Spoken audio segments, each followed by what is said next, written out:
Hi, I'm Bob Noonan, and I'm here in central Maine. We're filming a video on fisher trapping.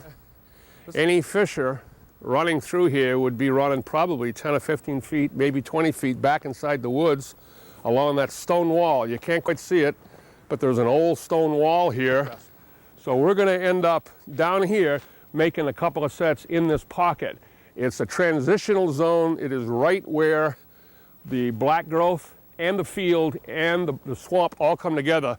It's like a funnel. It's a tight spot. Any fisher coming through here is going to squeeze right into this squeeze point here, and this is a good set, good place for a set. It seems like they're dead or unconscious anyway within seconds. They barely tear the ground up. They just roll over and die. So this is why I prefer the 160. It's also a very strong, stout trap, and it kills real quick. And then I drive 2 nails in the tree about 1/2 or 3/4 of an inch apart, an inch maybe if the tree is wider. The object is to get the bait as close to the trap as you can get it. You put the trap jaws underneath like this, and you're nailing those jaws down solid like this. Okay, this is the basic running pole set. It has a lot of advantages, but it has some disadvantages. The chief disadvantage, in my mind, is that it's unusual to find the right size and the right angle tree in the right location. So what I did was, working with some wire cages, I developed my own version of how to make a wire cage set on a vertical tree. It takes no time at all to set. It can be set up anywhere you want. You can be right dead on location. We're on, look at that. Yeah, we got one. All right. Beautiful catch. Black. Yeah. Look at that stand out against the snow. What do you think is the unique layout? Why you keep getting them right here, Bob? Trap is down. There's a flag. There's the box. The cage. And there's a fisher.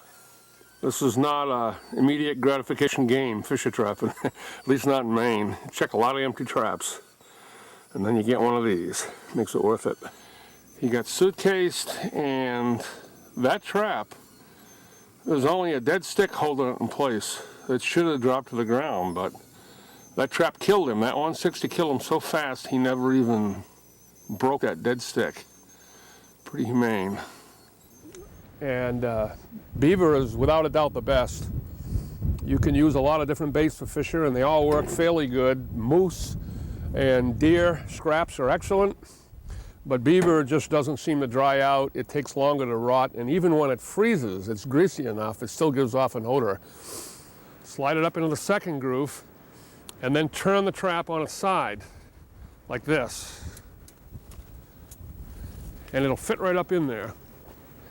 Grab the springs and crank them towards the tree, and they will bite the wire cage. That 14 gauge wire is pretty stiff, and that helps hold the trap in place. There's a chance they might pull that trap down and out. So what I do to prevent that, take a stick about this size, dead stick, they're everywhere, and I shove it between the springs of the trap, the spring arms, through the wire cage, between the jaws of the trap, and then out the other side. Boy, that thing, that 160 kills them like swatting flies. That's unbelievable. Look at it. There's another one just hanging there. Went right up the tree.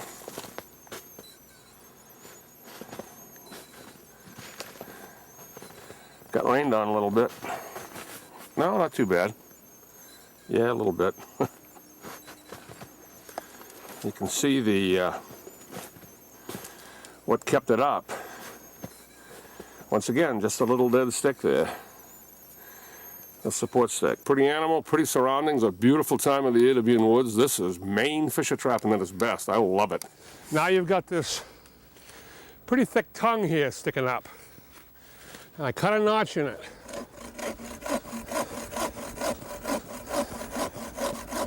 About like that. So where with the vertical or the steep angle pole, we have to kind of fight their natural habit. You know, they want to stay on the ground. We got to fight that a little bit to get them up. This set, uses one of their basic habits to run up on fallen logs and jump off. I have a lot fewer refusals of a pole set with this type of pole than I do with the vertical or the steeply angled pole set. So when I have time, I make these. Well, that about wraps it up as far as sets go. Like I said, I got my own methods, but they're based on a lot of other people's methods, and hopefully you folks will be able to use what I've talked about here.